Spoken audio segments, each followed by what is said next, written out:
radiofonik I gjuhës angleze.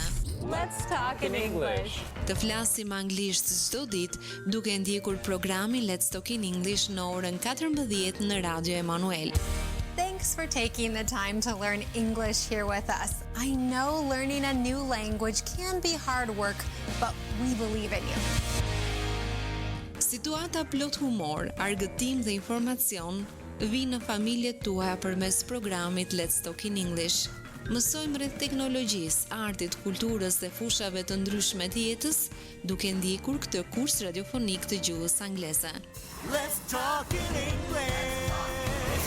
10 minutes every day. That's the way. Let's talk in English. Rikthehemi në studio me njërin pas hapësirës së parë muzikore dhe në këto momente na është bashkuar I ftuar I ditës së sotme, Besnik Bedollari, mësues, autor dhe gjithashtu drejtues pranë gjimnazit në shkollën ku ai ushtron profesionin e tij. Besnik, të përshëndes edhe të falenderoj patjetër shumë që ke pranuar ftesën për të qenë pjesë e programit në këtë ditë të veçantë edhe së pari gëzuar festën tuaj. Faleminderit, është kënaqësi si unë jam përsëri pjesë e emisioneve tuaja. Ju jam mirënjohës, ju përshëndes juve gjithashtu edhe dëgjuesit e emisionit tuaj. Më trego pak se si ka nisur kjo ditë për ty, por edhe për kolegët e tu. Si çdo 7 mars për çdo mësues, ashtu edhe për mua nis një ditë emocionale që herët, ditë e veçantë, ditë simbolike. Nis me urimet që herët sa zgjohesh me urimet e para dhe nga gjatë familjarët ditës së pari.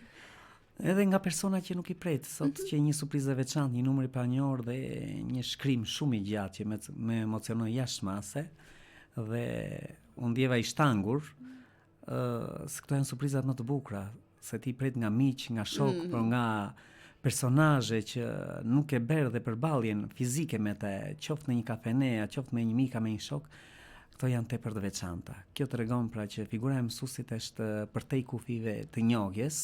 E vërtet. Dhe aty ku ajo peshohet bindshëm, merr vlerësimet e dhura çka sillin dhe emocione të veçanta.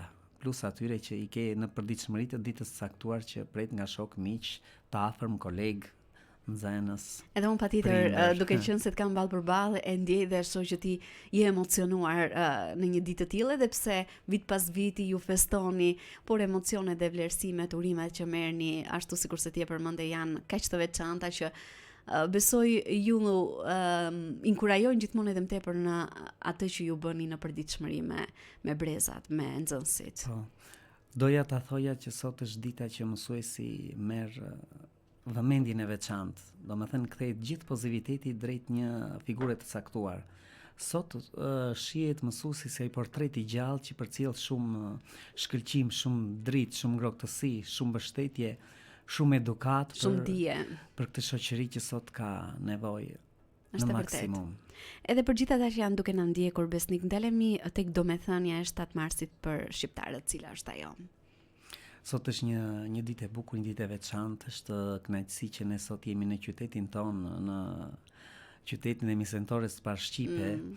Neve sot duhet të përulemi dhe të kujtojmë me respekt heronjtë e parë që hodhën themelet e gjuhësisë.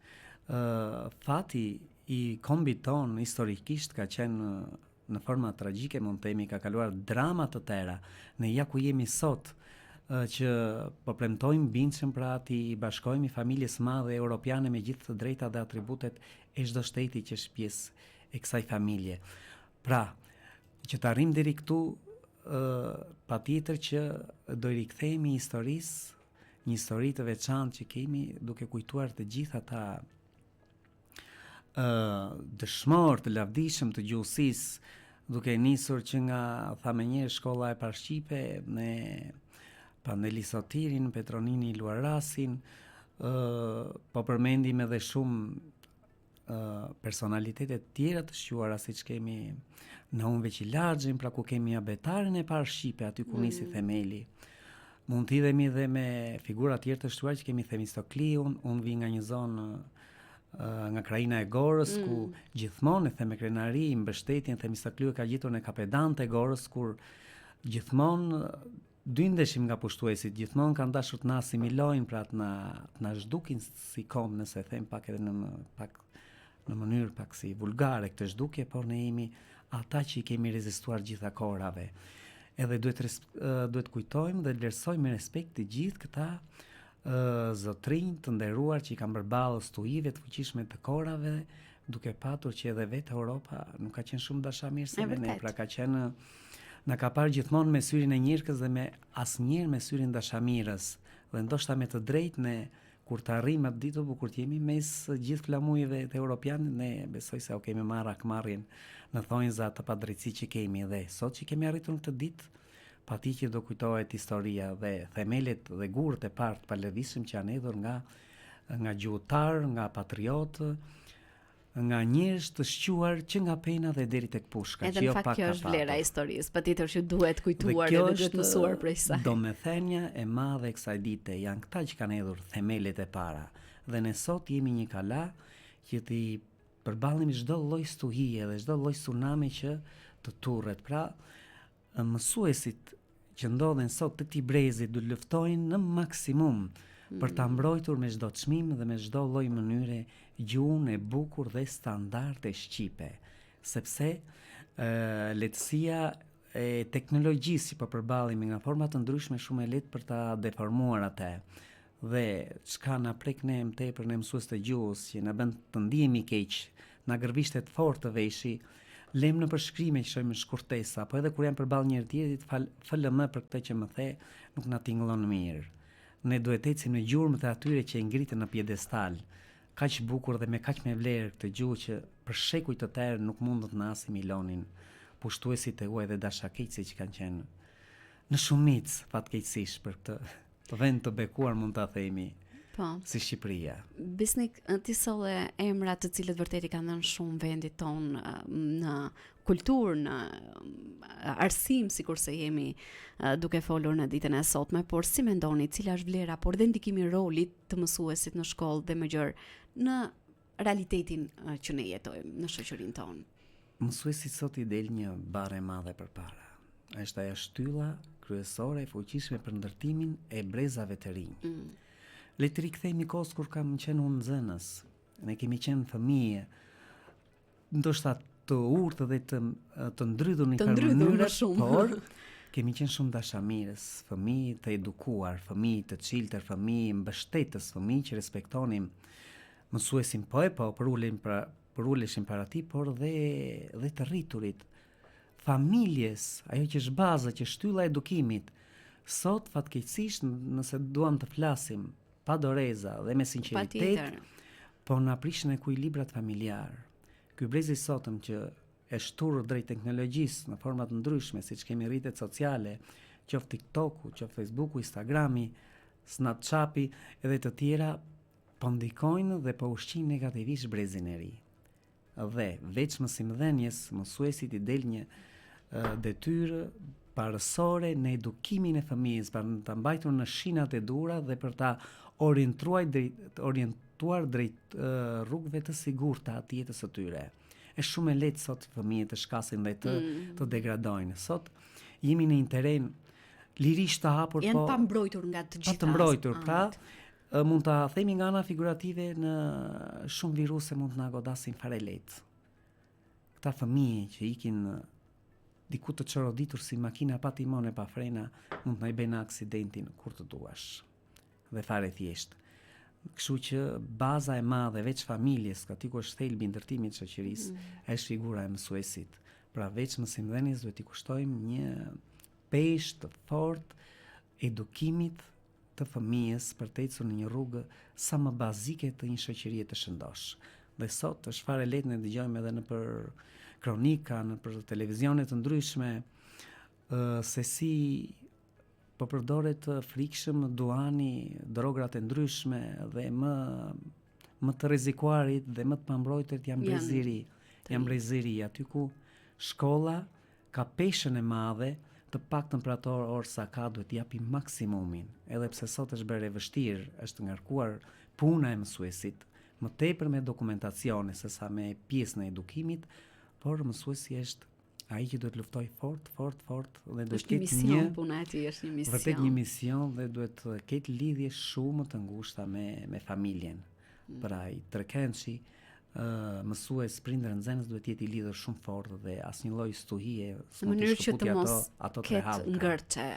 Unë e kam si parim, ndoshta e kam ngjizur që me mësuesit e ershëm kam patur fatin e mirë që qoftë në fillore, qoftë në 8 vjeçare, në të mesme, po edhe në universitet, kam patur fatin e mirë që kam patur me mësues shumë të mirë dhe që i kam lexuar beben e syrit nga ana figurative, kaq i vëmendshëm dhe kam marrë kaq shumë nga ta. Dhe gjithmonë në orët e mësimit, son si drejtues, 6 orë në javë i kam marrë mësimore, mundojmë t'jap maksimumin dhe në ato 45 minuta do i marr patjetër 5-10, edhe pse një çerekore mund të shkoj, gjithmonë me punën edukative ndaj fëmijëve, gjithmonë me punën edukative. Dhe ku është fruti?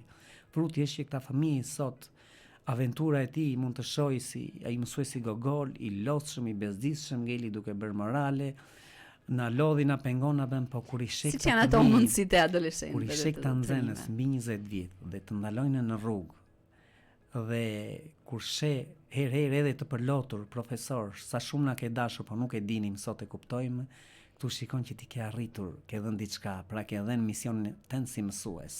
Puna jote ka fryte në fakt edhe këtë e reflektojnë brezat më pas ajo që ti prezantove edhe në këto momente.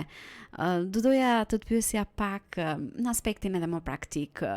Tashmë prej vitesh ushtron profesionin e mësuesit, por edhe të drejtuesit tek shkolla ku ti je. Si është një ditë e jotja për te orës së mësimit? Unë kam fatin e mirë sot, po festoj 7 marsin e 27. Wow, urime. Edhe shumë 7 marse të tjerë. Faleminderit dhe e shoh që është vërtet puna e mësuesit dhe e drejtuesit gjithashtu është sa përgjegjësi personale, aq edhe detyrë shtetërore. Ne duhet ta shohim punën si një rutinë që duhet bërë, po si një përgjegjësi që na rrëmben që në orën e mëngjesit dhe deri në mbrëmje sa e mbyllim atë ditë. Cili është suksesi i kësaj dite që ne sot kemi realizuar. Ti je drejtues sot, është një pozicion as pak komod, po shumë i vështirë.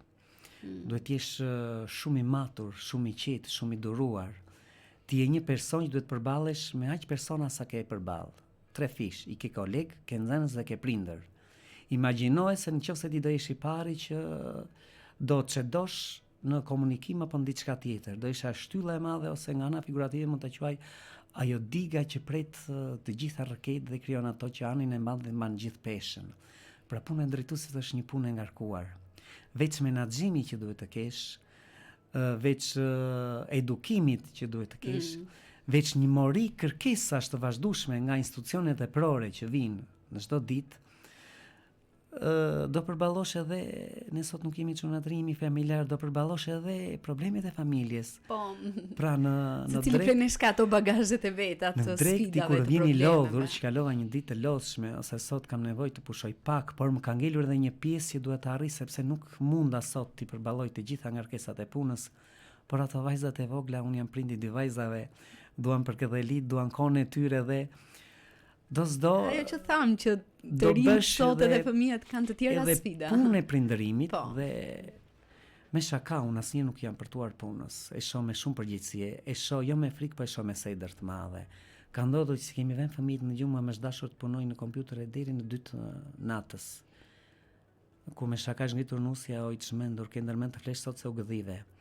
Pra për ta parë atë punë me sa sukses se nesër, qoftë institucioni e pror apo qoftë kolegët apo qoftë tjerë, nuk din se kush ishte ngarkesa, din që çdo gjë duhet të realizuar. Pra aty ku je ke një mision për ta realizuar dhe këtë do përpiqesh të realizosh më së miri. E më pas të mendojmë edhe kohën kur ti merr për të shkruar, sepse dhe shkrimi është një tjetër pasioni yti.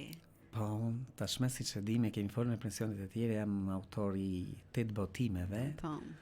Por momentin kur jam bërë familjar më ka rënë ritmi dhe tempi i shkrimit, nuk e gjej dot kohën e dur për të realizuar atë grafikun që ndihnja vazhdimisht kur nuk isha e martuar, por edhe puna nuk ishte kaq e ngarkuar. Unë sot nga që vjen duke rënë numri i nxënësve, bien edhe numri që është apostafat për një pozicion drejtues shkolle. Po. Kështu që unë Të duhet që të ndjekësh. Kam shumë shkolla varse, kam 2 njësi administrative edhe njësinë administrative gore, njësinë administrative me Oglicë dhe është një art e gjerë dhe patjetër që ka vështirësitë e veta, kur mua sot për shkak të numrit nxënësve dhe udhëzimeve për kacet që nxjerr ministria, më mungon posti një nëndrejtori apo posti një sekretari ku i bi gjithë aty për vetë. Pra gjithçka kalon në duart e mia në ngarkesën e mia, kështu që është një ditë dhe një agjendë e ngarkuar pune. Aty është një pozicion, një shkollë shumë vjeçare e vjetër dhe un kam edhe një mori dokumentacionesh. Po, që duhet të lçoj edhe vërtetime të ndryshme nga kërkesat që kanë persone që kanë mbaruar me kohë të ndryshëm.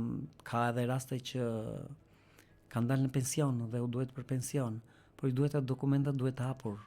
Po patjetër, se cila punë kërkon mbi 50 anë. Kërkon kohën e vet edhe përkushtimin e vet. Dhe në fund të ditës edhe pse lodhemi gjithmonë them kjo punë nuk ishte vështirë, një punë që kemi marrë përsipër, duhet ta çojmë përpara me çdo kusht. Edhe sidomos kur e kemi pasion, patjetër. Nëse thua pavarësisht sfidave dhe vështirësive. Thua kjo punë më lodhi se për mua ti ke humbur misionin tënd. Ne sot aty jemi për një punë duke i shërbyer gjithmonë them, unë jemi shërbëtor të Adheut dhe duhet i shërbejmë sa më mirë. Se tek e fundit kemi marrë një mision, paguhemi për te dhe edhe karakteri sedra që ne përçojmë duhet i realizojmë sa të mundi me sukses në fund të ditës. Ne do të vazhdojmë bisedën tonë në studio për të ndalur edhe më tepër tek tema e ditës së sotme, por do të kemi një shkëputje të shkurtër muzikore, vjen kënga Unë dorëzohem nga Gloria Nura.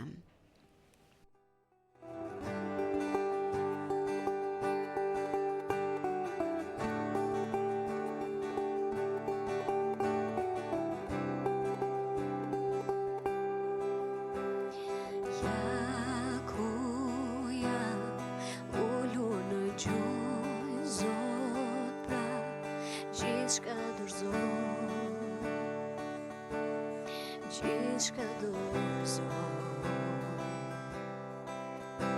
këtu më gjen, ndërsa ti pranë më vjen, dëshpruar për ty, dëshpruar për ty. Unë dorëzohem.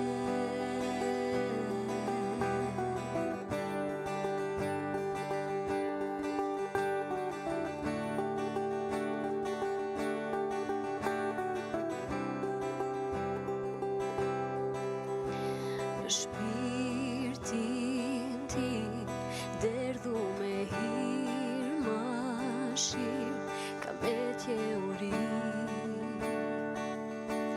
kam etje uri,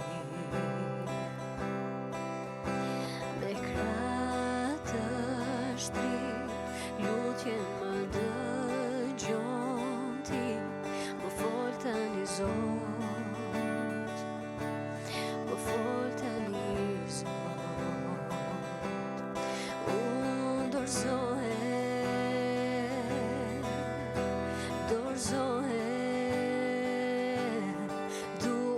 Të njoh më shumë, dua të njoh më shumë, unë dorëzohem,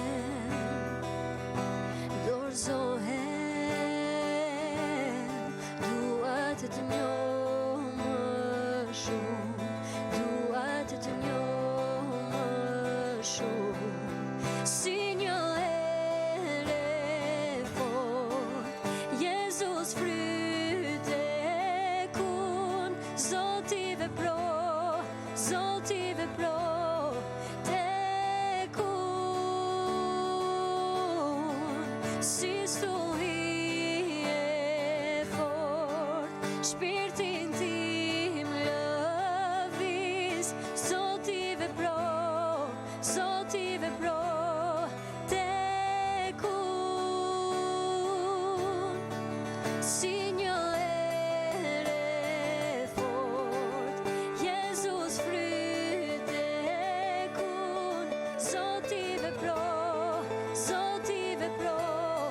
tek unë, si stuhi e fort, shpirtin tim Unë dorëzohem nga Gloria Nuresh, kënga që na rikthen sërish në studion e programit Muzik Plus për të vazhduar bisedën në ditën e sotme me Besnik Vedollari edhe në kuadër të 7 marsit, mbi të gjitha duke ju referuar profesionit të tij si mësues. Besnik, përmendë pak më herët që tashmë prej vitesh ti ushtron profesionin e mësuesit, prandaj do të pyes që përgjatë këtyre viteve, gjatë përvojës suaj që keni punuar me shumë breza, si kanë ndryshuar brezat nga viti në vit dhe çfarë ke mësuar prej tyre? E di që ke shumë për të folur këtu sepse ndryshimet janë shumë të mëdha, por çfarë ty të ka bërë përshtypje? Puna ime prej 3 dekadash është e konsiderueshme për të vlerësuar brezat. Po. Unë kam filluar profesionin si arsimtar në një moshë krejt të re, gati pothuaj sa dola nga bangat e shkollës, një 18 vjeçar. Por nuk më harrojnë ato vitet e para të punës. Ata fëmijë të urtë, të ndrojtur, të buzëqeshur,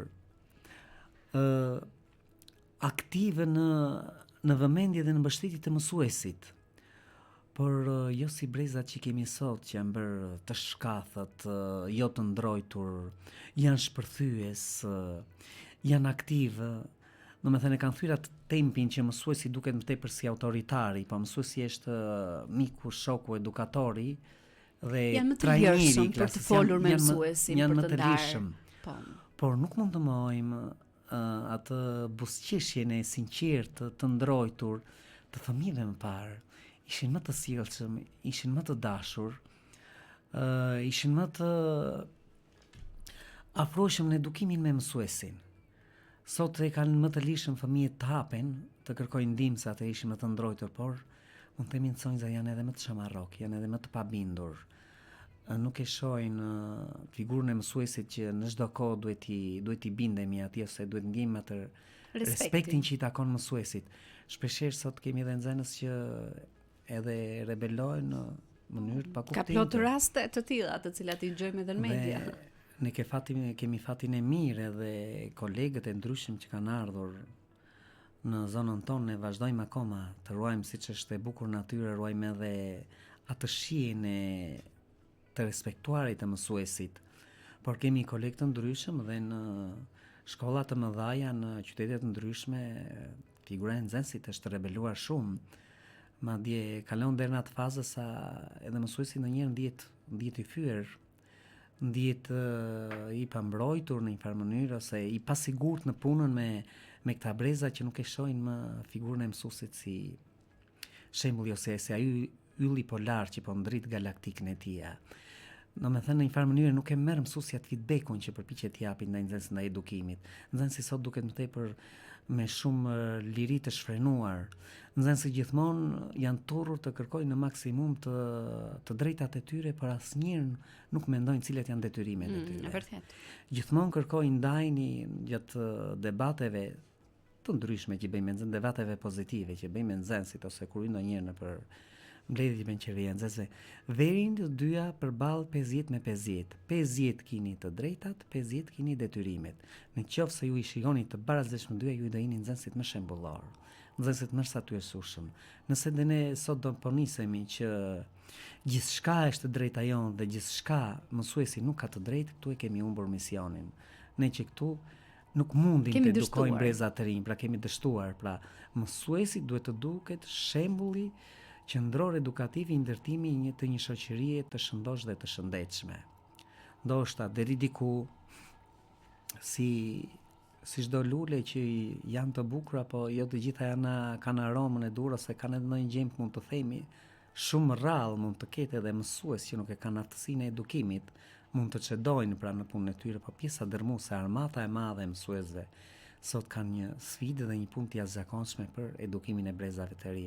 Unë kam nostalgji për nxënësit e parë, edhe për tani, sepse kam arritur ta fitoj bitejen me ta, pasi që thash kur mbas shëvitin kthehesh dhe të hedhin dorën në qafë, ti ke fituar respektin dhe edukatën, por ishte shumë më lehtë nga fëmijët e parë. Sepse ne në fakt kemi duke e parë në tërësi në realitetin tonë në Shqipëri, jo vetëm për një shkollë X apo. Ishin shumë më korrekt dhe shumë më të ndrojtur në gabimin që mund bëni me dashje ose pa dashje. Sot janë shumë me në frego fëmijët, është një punë e lodhshme, vërtet e lodhshme. Është një punë e madhe që duhet fillojë që në familje patjetër edhe më pas në shkollë edhe. Kujtoj me një mikun tim, shkoja të blija diçka, aty gjithmonë bëjmë shaka, kam në lagje dhe tha sot e vlerësoj më shumë, tha, figurën e mësuesit, tha, që jam prind vetë, tha, dhe i shok ta fëmijë, tha, me një ego të shturur, tha, nuk e krasoj dot, tha, me brezin ton, tha, son pak a shumë jam pak miri pe te, tha, po kini një punë të jashtëzakonshme me këtë brez, tha, brezi celularit, brezi internetit, brezi Facebookut, brezi TikTokut. Është një barë e madhe, tha, që ne nuk po i menaxhojmë dot në familje, nuk po durojmë dot në familje, juve që kini një përballje të madhe. Është e vërtetë, sot është një sfidë e hapur me këta breza. Është një punë e jashtëzakonshme. Prandaj të gjithë së bashku duhet të bashkëveprojmë në mënyrë që puna jon të ketë sukses dhe të edukojmë dhe të rrithim breza të cilat vërtet do t'i japin familjes, shoqërisë. Ne themi pa dashur në kohë kur kemi nxënës ne apo në kohët e fillimit të punës time, kishim një përqindje të vogël, mund ta themi fëmijë çamarrokësh, jo nxënës të keq asnjëherë, se nxënësi i keq është mësuesi që duhet t'ia prishja të fjalën e vogël, nxënësi i keq. Nuk ka nxënës të këqij. Nuk ka nxënës të këqij. Ka nxënës që duan punë, nuk ka nxënës të këqij asnjëherë. Një mësues i mirë nuk njeh kurrë nxënës të këqij. Ai vetëm punon. Jam shumë dakord. Dhe ishte një grup, një përqindje e vogël e fëmijëve, tani janë përmbysur parametrat. Tash ne kënaqemi kur shohim një grup fëmijësh që ecin, por mërzitim nga ana tjetër se janë përqindje më të vogël. Pra majoranca shumica janë ndryshuar. Ka kthyer nga fëmijët që janë në thonjza me nefreko. Që tek këtu ke shohin edhe shkollën si një kohë që deri dikujt që do numër kohën. Por kur le të mos harrojmë që ajo është përgjegjësia e tyre vetme, edhe ku duhet t'i japin maksimumin. Ne duhet përpiqemi çdo ditë që ta shohin gjithmonë shkollën, vendin e argëtimit dhe vendin që është djepi i edukatës, vendi që është ardhmëria e tyre jetës. E vërtet. Besnik, nuk e di, a je ndjerë ndonjëherë i sfiduar për gjithë këtyre viteve nga nxënësit atu? Unë do ta quaja kemi temën, jemi në thelbin e kësaj që na dhem dhe gjithmonë aty e çojmë edhe idenë e fjalës. Sfida e vërtetë e një mësuesi është që nesër kur të thonë në rrugë ky është mësuesi filanit ose ky është nxënësi që i ka dhënë mësues filanit, ti të arrish dhe mos ulësh kokën, do ta mbash ballin lart. Të paktën nga vetia jote ky nxënës sado çamarrok ti të ketë marrë një diçka pozitive. Pra nesër ta thotë unë kam qenë mësues filani. Dhe ne kur diskutonim, kemi dhënë lëndën e psikologjisë, me një pedagoge shumë e mirë që ishte psikologe dhe më jepnim modelet e njëri tjetrit. Nga përvoja e punës si mësues, dhe unë këtu marr një shembull dhe që i quaj sfidë në vetvete, kur nxënësin e lëndon apo nxënësin e bën të ndriti syri. Unë kam patur një nxënëse që më vinte shpeshherë me vonesë në punë, në shkollë. Era e parë, duke qatë mësimi të ullu jo kaq vonë, era e dytë e shtova tonë, ndërsa diku era e 5-6 unë e shtova tonë e fjalës në kërkesë. Tani të lutem shumë pse kaq vonë ti në shkollë. Pa më thuaj, tha se gjithmonë e ke bërë rrugë. Ndërkohë që fëmia u prek, u vra, edhe filloi të lotonte, thashun, nuk e kemi kështu, thashun. Ulu aty, thash vazhdoj mësimin. Domethënë e mora me njëherë situatën në dorë dhe e mbaj këtë fëmijë më vete. I them, tani jemi bashkëpërvallë me mësuesin, i thash ty diçka të pengon që më vjen vonë në shkollë. Ku qëndron problemi? Thash se nuk na dëgjon askush, i thash. Sa to lotët tende, thash më vranë muaj, thash nuk doja thash që prekeshe. Neve na i bën vonë bukën mami mësues, tha. Miri, thash, të punë do ta zgjidhë mësuesi dhe me prindin e atij fëmie e kam shtuar tonin e zërit. Edhe jesh puna juaj që kjo fëmijë mos bëj dallim në klasë gjithmonë vi vonë. Dhe ditën tjetër kjo nxënëse ka erdhur e para në klasë dhe unë nuk i bija në sytë e saj shkëlqenin. Dhe në atë mënyrën figurative ishte gatshëm të më hante nga zëllimi, domethënë i dukesh ky mësues si prind, si perëndi për atë që kishte arritur, edhe që nuk e fyu para klasës, por edhe që rregulloi një rregullator me familjen e saj. Kjo është puna e mësuesit, do të arrijë me fëmijë, se në duam t'i lëndoj me çfarë letesh, një brez që thamesh të me nefrego, po edhe nxënësit shumë lehtë mund t'i lëndosh pa dashur. Patjetër. Pa një takt, pa një mënyrë, pa një metodë. Prandaj ju keni një rol shumë të madh edhe të psikologut, edhe të mësuesit, edhe të prindit. Unë u them edhe kolegëve për nxënëse gjithmonë mësuesi është figurë gjithë përfshirëse. Po, e vërtet. Është shoku juaj, është prindi juaj, është psikologu juaj, është ndihmësmiku juaj, është i pari duhet të kuptoj që ti nuk po ndihesh mirë dhe diçka të çedon. Dhe gjatë orëve të vëzhgimit që bëj me mësues të ndryshëm, unë kam arritur ta realizoj edhe vetë edhe këtë. Me fëmijë që kishin probleme në shikim dhe jam ndier fare mirë në kontakt që kanë bërë me prindit se kanë të vështirë nëse prindi që të pranoj një problem të fëmijës. Dhe kur i kam parë këta fëmijë me syze dhe që shkëlqejnë në kohën e dytë të vëzhgimit, mbas 1 muaji, mbas 2 muaj kur më ka rënë mundësia për të shkuar, jam ndier shumë më mirë, sepse diçka kam arritur. Dhe në mos i shkapur më në kohë mund të i dëmtoheshe më tepër numri i shikimit të këtij fëmijë ose të këtij nxënësi. Edhe shumë ndoshta probleme të tjera që mund të kenë. Ndihemi mirë se tani debistimi është bërë rregull për shkollat nga institucioni shëndetësor dhe është një diçka pozitive që shohun si arritje në këtë pikë. Do të pyesja gjithashtu edhe për një ndër kujtimet më të veçanta që ju keni për festën e 7 marsit gjatë këtyre viteve. Cili është? Ka surpriza nga më të ndryshmet, por unë gjithsesi do ve gjithmonë ka njerë të parë dhe të parikthyer. Emocioni im i parë ka qenë 7 mars i parë. Unë kam qenë, siç thashë, një herë fare i ri, në moshë shumë të re. 7 marsi i 96-s unë isha nxënës që si grupi për cilin urimin mësuesit dhe për një vit pas isha e kundërta, ishin nxënësi që më sillnin urimin mua, unë kam qenë shumë i ri, me shumë pasione kam nisur punën, me shumë vullnet, kishte nxënës që kishin vullnet për të punuar. Edhe ndjeva midis kolegësh, ai më i vogël, pa i më ngazëllyeri, ishin emocionet e para që nuk rikthehen. Plus që 27 marse secili ka bukurinë e vet, ndjesinë e vet, por është më bukur emocioni i parë. Ashtu siç ndave për shembull edhe pak më herët atë emocioni e ditës së sotme, dhe më vjen mirë që ka patjetër shumë njerëz që duan të përcjellin sot, jo vetëm ato urimet klishe, sepse ndonjëherë na duket sikur është një urim klishe, por jo, për mësuesin edhe për ju ka një ndikim secili prej urimeve që vjen në forma nga më të ndryshme, duke qenë se edhe në ditët e sotme është më lehti aksesueshëm edhe nëpërmjet teknologjisë për të përcjellur urime të tilla, apo jo? Bëhet me gëzueshme, me ndjeshme, me gjithëpërfshirëse festa. Ne do të shkëputemi shkurtimisht për të ndjekur një tjetër këngë dhe rikthehemi vetëm pas pak në studio.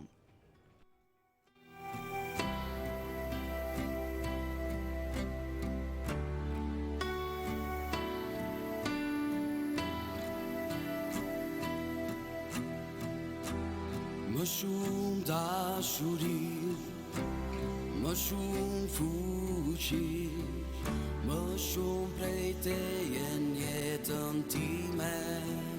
Jezu, më shumë dashuri, më shumë fuqi, më shumë prej teje në jetën time. Do të t'adhuroj me gjithë zemrën time. Do të t'adhuroj me gjithë shpirtin tim. Do të t'adhuroj me gjithë forcën time. Se ti je Zoti, je Zoti. Ti je Zoti.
t'adhuroj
Më shumë dashuri është kënga që na rikthen në studio në programit Muzik Plus, ku vazhdojmë të jemi në ditën e sotme në një bisedë shumë të veçantë me Besnik Bedollari në kuadër të ditës së mësuesit. Dhe sot Besnik kemi folur gjatë së bashku duke ndarë ju më tepër nga puna juaj e përditshme, nga sfidat, emocionet, por edhe duke u rikthyer vite pas me shumë nostalgji në ato vitet e para të ushtrimit të profesionit tuaj.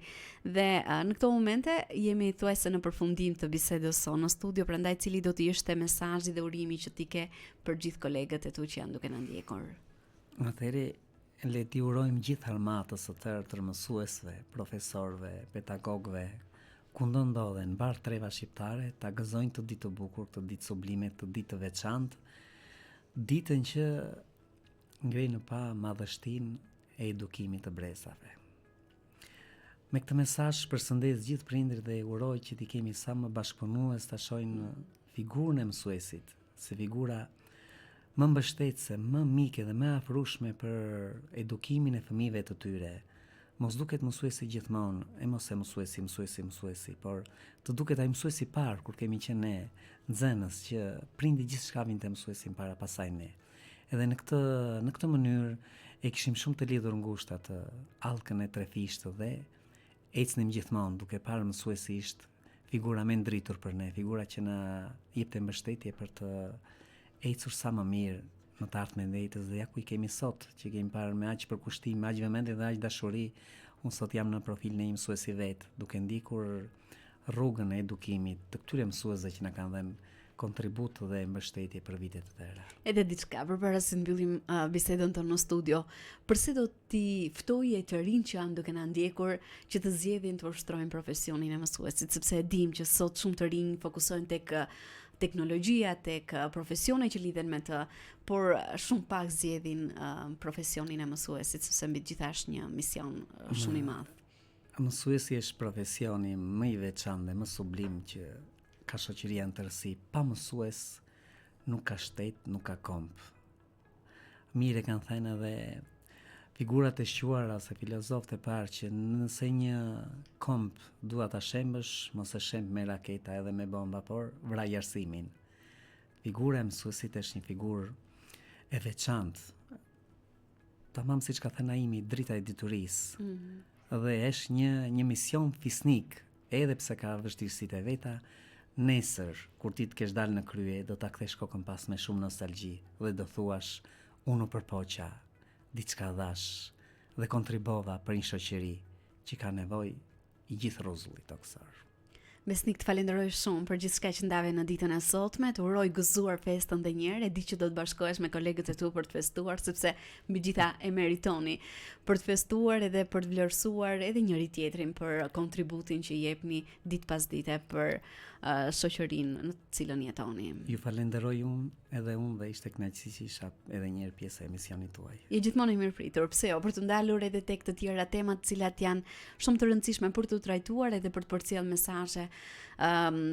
mesazhe ndërgjegjësuese dhe të rëndësishme për gjithë ata që na ndjekin. Të uroj të kalosh një ditë të këndshme në vazhdim, duke festuar edhe një herë gëzuar festën ty personalisht, por gjithë mësuesve që janë duke na ndjekur. Dhe në këto momente shkëputemi për të ndjekur një tjetër hapësirë muzikore. Vjen kënga I këndoj dashurisë tënde nga Petrina Kalaveshi. Do të rikthehemi së bashku vetëm pas pak. Qëndroni në valët e Radio Manuel në programin Muzik Plus. Yeah.